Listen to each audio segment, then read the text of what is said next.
Ficamos boquiabertos com a história do meu tio-avô sobre o tal Venâncio, e mais ainda de saber que o filho dele também se transformaria dali por diante. Porém, precisávamos ir no meu outro parente.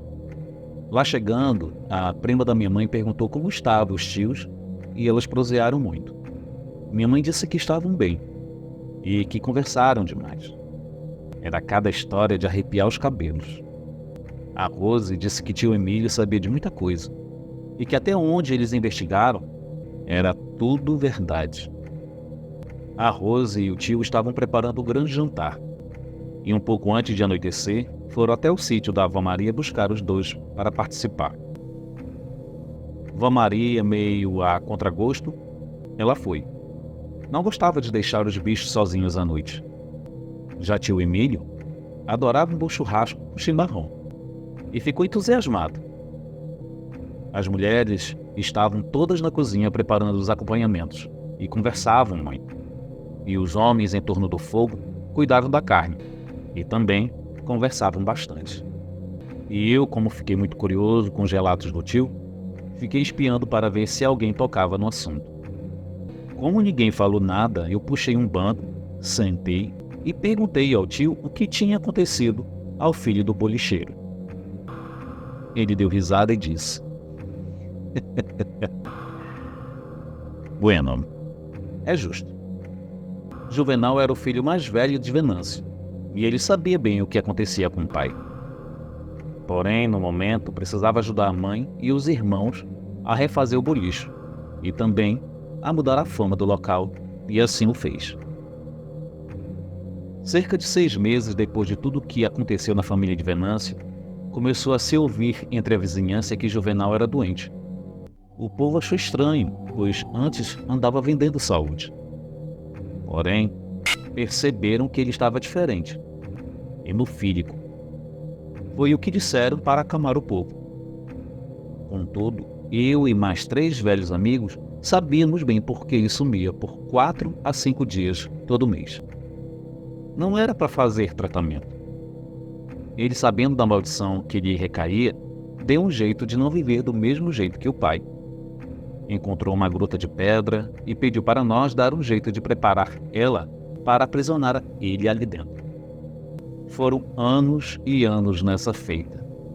Quando os dias se aproximavam, ele pegava o cavalo e ia se prender com a ajuda do irmão Bugre, e lá ficava a pão e água até passar o efeito. Quando acordava, um mano rezava. Quando fera, uivava e grunhia o tempo todo. Tanto que tinha vivente que nem passava mais pelo local que diziam ser assombrado. E nesses anos, o povo aqui esqueceu como era viver atormentado. As criações prosperaram e houve paz. E a maioria nem sabia que era graças à força de vontade de Juvenal. O pobre não era ruim, mas era atormentado pelo pai cruel e violento. Viu e fez coisas que já o tinham atormentado por todos os anos de vida que lhe restavam. Nem casar não quis mais, decidido que aquela aprovação morreria com ele, e que faria o possível para expiar toda a maldade. Pai impôs àquela gente e à própria família. Trabalho duro e todo mês no mesmo período, ele saía para fazer o tratamento. Às vezes precisávamos ir na gruta para ver se os grilhões estavam bem firmes, e por enquanto tudo estava indo bem. Juvenal estava com 20 e poucos anos na época que recebeu o fardo, e já tinham se passado mais 20 e tantos anos. O povo nem acreditava mais em lobisomem, e Juvenal envelhecera trancado e preso com a besta naquela gruta. A família prosperou, os irmãos casaram e tiveram filhos. Porém, às vezes, a natureza encontra um jeito de seguir o seu curso. Juvenal adoeceu do coração e ficou dias e dias agonizando em cima de uma cama. E todos sabiam por que ele não conseguia morrer. Certo dia, ele chegou a perder o pulso e a família preparou o funeral, que já estavam velando há 4 horas. A noite caía enluarada e quando todos achavam que finalmente ele havia descansado, eis que o homem começou a se retorcer em cima da mesa. Muita gente que estava no velório perdeu o rumo correndo. E bem que fizeram, pois um homem sentou e pediu leite de manhã amamentando, para ver se conseguia partir. Conseguiram uma colher de leite, e lhe deram, mas parecia que foi pior.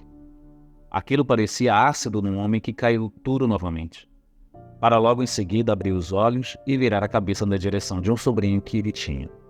E esse sobrinho era meio atrasado da cabeça. O meninote foi até a ele e acariciou a cabeça do seu tio, que sempre fora bom para ele. E inocente, disse ao tio: "Eu fico no seu lugar."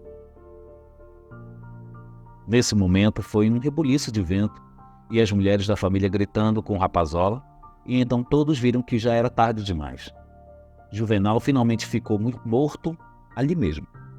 Velaram até amanhecer um homem e nenhum sinal mais de que voltaria.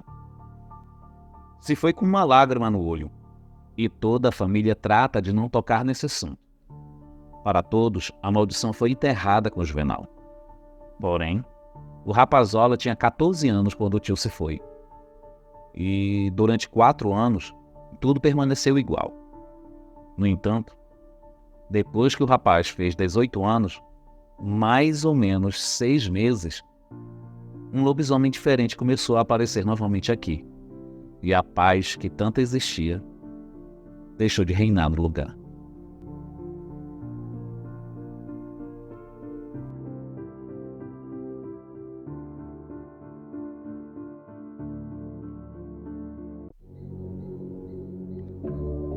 Bom dia, boa tarde, boa noite. Não assista à noite. Na década de 90, saímos de Belém para morarmos na ilha de Outeiro, bairro de Brasília. Na época, eram apenas 4 ônibus que faziam linha direto de Belém para Outeiro e Outeiro-Belém. Então meu pai trabalhava em Belém e retornava para casa sempre na última viagem de ônibus, que fazia a linha direto para a ilha.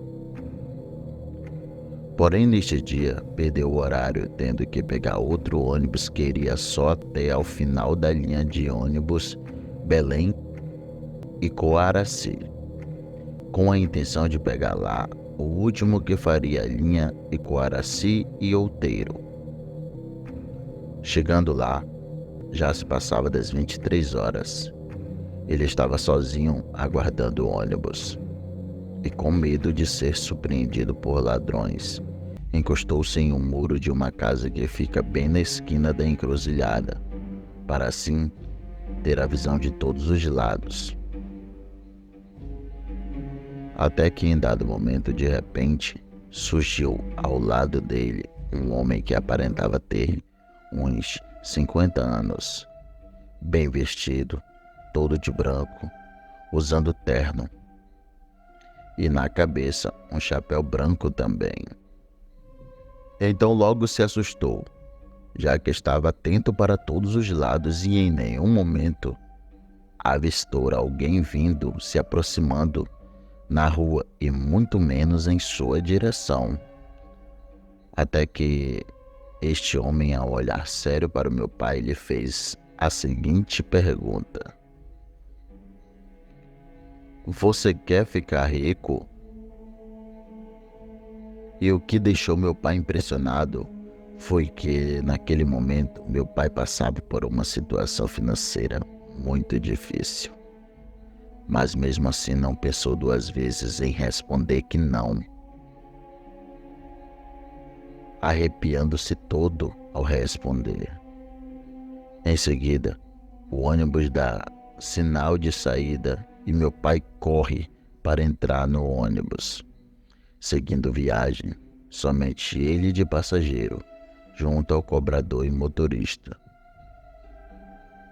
Só que o ônibus, ao entrar na estrada de Outeiro, um pouco antes da ponte, ao olhar pela janela, meu pai vê o mesmo homem parado lá.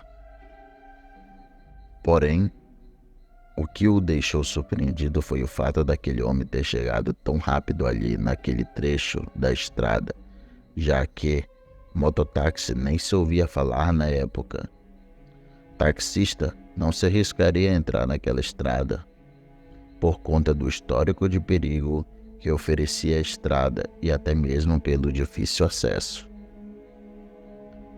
É óbvio que uma pessoa de fato normal também não estaria ali sozinha naquele horário. Só que mais uma vez, ao ônibus chegar na curva da estrada da Praia Grande, nessa época o ônibus seguia pela orla da praia até pegar a estrada da Brasília. Uma pessoa fez sinal para entrar no ônibus, e quando o ônibus parou, meu pai olhou pela janela, e lá estava novamente o mesmo homem no calçadão da praia. E já desesperado, meu pai seguiu a viagem em oração, já sentindo medo de encontrar o tal homem ao descer do ônibus no seu destino, já que se passava da meia-noite e não encontraria movimento de pessoas na rua. Então, ao descer do ônibus, meu pai saiu correndo tão desesperado. Ao chegar em casa, pulou o cercado, pois não conseguiu nem abrir o portão. Ao contar para a mãe o que havia acontecido, decidiram que voltariam o mais rápido possível a morar em Belém. E assim fizeram depois de 4 dias. Hoje meu pai não gosta de voltar na ilha, nem por passeio. E os vizinhos ficaram sem entender o motivo da nossa mudança tão rápido. Mas só meu pai sabe o que ele sentiu nesta noite. Boa noite.